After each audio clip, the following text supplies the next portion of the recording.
Assalamualaikum warahmatullahi wabarakatuh. Bismillahirrahmanirrahim. Alhamdulillahirabbil alamin. Wassalatu wassalamu ala sayyidina Muhammadin asyrafil mursalin wa ala alihi wa sahbihi ajmain. Amma ba'du. Qala Allah Ta'ala fi kitabihil karim, a'udzu billahi minasyaitonir rajim. Rabbi shrah li sadri wa yassir li amri wahlul 'uqdatam min lisani yafqahu qawli. Para pemirsa yang dimuliakan oleh Allah Subhanahu wa taala, kita saat ini telah memasuki bulan Muharram, bulan yang menjadi pertanda kita telah memasuki tahun baru Islam, tepatnya 1445 Hijriah. Saat-saat seperti ini ialah saat yang tepat bagi kita untuk mengintrospeksi terhadap hal-hal yang telah kita lakukan di tahun sebelumnya. Sehingga dengan begitu kita akan tahu letak kekurangan yang harus kita perbaiki dan juga hal-hal yang harus kita tingkatkan lagi, khususnya kualitas keimanan. Suatu ketika Sayyidina Umar radhiyallahu anhu pernah berkata dalam satu khutbahnya, "Hasibu anfusakum qabla an tuhasabu." Evaluasilah diri kalian semua sebelum kalian nanti akan dihisab.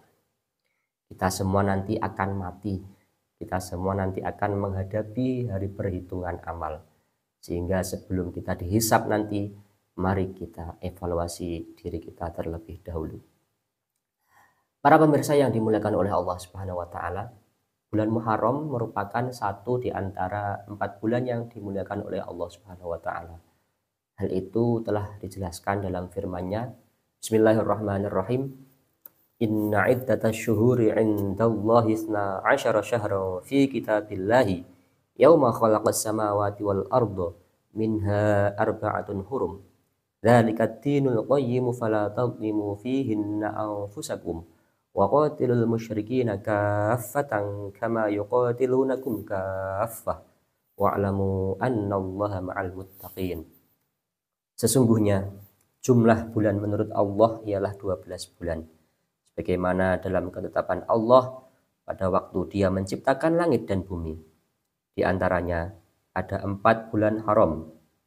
Itulah ketetapan agama yang lurus. Maka janganlah kamu mendolimi dirimu dalam bulan yang 4 itu.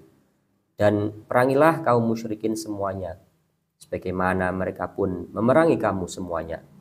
Dan ketahuilah bahwa Allah beserta orang-orang yang bertakwa. Di dalam ayat tersebut Allah telah memilih 4 bulan di antara 12. Dan juga saking mulianya bulan tersebut, kita juga diperintahkan oleh Allah untuk melakukan apa-apa yang harus kita lakukan. Dan juga hal-hal yang dilarang oleh Allah yang harus kita tinggalkan. Bahwasanya janji Allah, Dia akan bersama orang-orang yang takwa.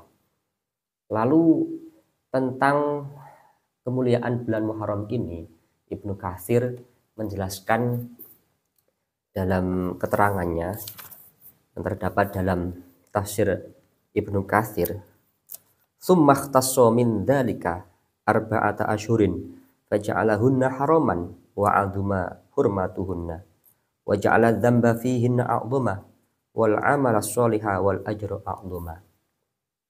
Allah telah mengkhususkan 4 bulan tersebut sehingga menjadikan bulan tersebut bulan yang mulia dan agung. Sehingga atas kemuliaan tersebut, amal-amal yang dilakukan oleh hamba akan dilipat gandakan. Namun dosa-dosa yang dilakukan juga akan dilipat gandakan kesalahannya. Artinya kemuliaan ini seperti halnya yang ada di dalam bulan suci Ramadan. Ketika kita melakukan pahala, melakukan amal di waktu bulan Ramadan, itu juga akan dilipatkan pahalanya oleh Allah Subhanahu wa taala. Namun sebaliknya, kalau kita melakukan dosa, melakukan kesalahan, maka dosanya juga akan dilipatkan oleh Allah Subhanahu wa taala. Na'udzubillah min dzalik. Tentang kemuliaan bulan Muharram ini, ada peristiwa-peristiwa besar yang terjadi di dalam sejarah Islam, khususnya yang dialami oleh para nabi. Mungkin dan hal itulah yang menjadi latar belakang bahwasanya peristiwa ini diletakkan di dalam bulan Muharram. Karena peristiwa ini bukan peristiwa biasa, peristiwa ini adalah peristiwa yang dialami oleh orang-orang pilihan. Ada 13 peristiwa yang dialami oleh Nabi Allah dan juga 3 peristiwa yang dialami oleh alam ini. Apa 13 kejadian tersebut? Yang pertama adalah fa innahul yaumal ladzi taballahu fihi ala adama fa asbaha safiyan. Allah telah menerima taubat Nabiullah Adam alaihi salam. Ketika Nabi Adam diturunkan oleh Allah dari surga ke bumi, kemudian Nabi Adam meminta taubat kepada Allah, meminta ampunan kepada Allah. Dan di tanggal 10 Muharram itulah Allah menerima taubat Nabiullah Adam. Kemudian yang kedua, warafa'a fihi Idrisa makanan aliyan. Allah mengangkat derajat atau mengangkat Nabiullah Idris ke tempat yang luhur, ke tempat yang mulia, yakni surga. Kemudian yang ketiga, wa akhraja Nuhan minas safinati. Allah mengeluarkan Nabiullah Nuh dari perahu. Itu menandakan bahwasanya banjir telah reda, banjir telah surut. Kemudian Nabiullah Nuh serta pengikutnya dikeluarkan dari perahu dalam keadaan selamat. Kemudian nomor 4 ialah wanaja Ibrahim minan nar. Allah menyelamatkan Nabiullah Ibrahim dari kobaran api yang dilakukan oleh Raja Namrud pada waktu itu. Sebagaimana firman-Nya dalam Al-Qur'an, qulna ya naru kuni bardaw wa salaman ala Ibrahim. Wahai api, jadilah kamu dingin untuk Ibrahim.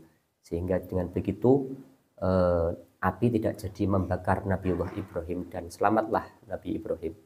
Kemudian yang nomor 5 ialah wa anzalallahu fihi Taurata ala Musa. Allah juga menurunkan kitab suci Taurat kepada Nabi Musa di saat tanggal 10 Muharram.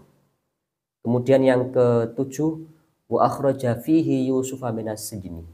Allah mengeluarkan Nabiullah Yusuf dari penjara.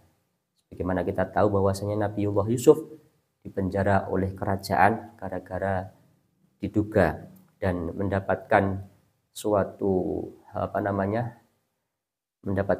kebohongan dari orang-orang. Beliau dituduh dengan hal-hal yang tidak baik, yang mana kemudian suatu ketika tuduhan tersebut bohong dan akhirnya oleh Allah dikeluarkan dari penjara. Kemudian yang nomor 8 ialah waradda fihi ala Yaquba basarahu. Allah mengembalikan penglihatan Nabiullah Yakub.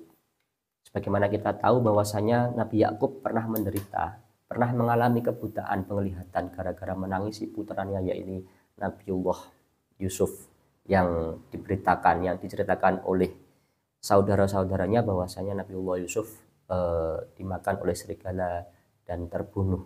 Itulah yang menjadikan Nabiullah Yakub menderita dan mengalami kebutaan. Kemudian wa fihi kashfud dharri an Ayyuba. Yang nomor 9 yakni disembuhkannya penyakit Nabiullah Ayub.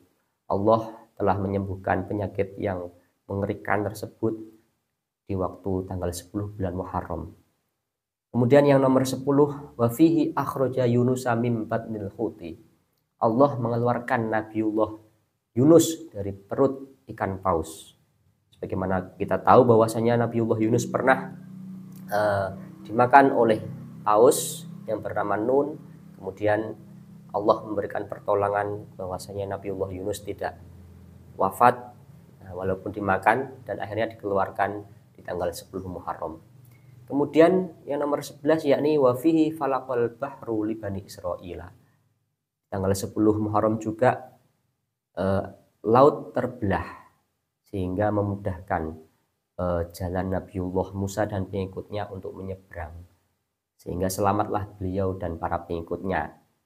Kemudian yang nomor 12, ini yang 11, tadi yang 10, yang sekarang 11, wa fihi ghufara li Dawuda dzambahu. Allah mengampuni dosa-dosa Nabiullah Daud alaihi salam.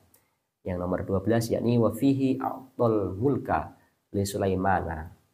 Nabiullah Sulaiman diberi kerajaan oleh Allah Subhanahu wa taala. Dan yang terakhir yakni wa fihi hadzal yaum ghafara li Muhammadin sallallahu alaihi wasallam ma taqaddama min dzambihi wa ma ta'akhkhara. Allah Subhanahu wa taala telah mengampuni segala dosa, segala kesalahan yang dilakukan oleh Nabiullah Muhammad yang telah berlalu dan juga yang akan datang. Itu artinya bahwasanya Nabiullah Muhammad SAW adalah manusia yang maksum, manusia yang terbebas dari segala kesalahan, dari segala dosa. Itulah 13 peristiwa yang dialami oleh Nabi-Nabi Allah di saat tanggal 10 bulan Muharram atau Asyura. Kemudian ada 3 kejadian besar lagi yang terjadi di tanggal 10 Muharram. Apa itu? Yang pertama yakni wahuwa awwalu yaumin khalaqallahu fihi dunya. Permulaan pertama kali Allah menciptakan dunia yakni di tanggal 10 Muharram. Yang nomor 2 yakni wa awwalu yaumin nuzila fihi al-mataru minas sama'i yauma asyura. Pertama kali hujan turun juga ada di tanggal 10 Muharram. Dan yang ketiga wa awwalu rahmatin nuzilat ilal ardi yauma asyura. Pertama kali rahmat turun, Allah menurunkan rahmat ke muka bumi ini juga terjadi di tanggal 10 Muharram. Itulah peristiwa-peristiwa besar yang terjadi di saat tanggal 10 Muharram, sehingga menjadikan bulan Muharram adalah bulan yang mulia di antara 4 bulan yang dipilih oleh Allah Subhanahu wa taala. Semoga kita semua diberi kekuatan oleh Allah Subhanahu wa taala bisa mengamalkan segala hal-hal yang telah diperintahkan oleh Allah, meningkatkan kualitas keimanan kita di bulan Muharram ini sehingga kita menjadi orang-orang yang dikasihi oleh Allah Subhanahu wa taala dan menjadi orang-orang yang dicintai oleh Rasulullah Shallallahu alaihi wasallam. Sekian, wallahu a'lam bishawab. Assalamualaikum warahmatullahi wabarakatuh.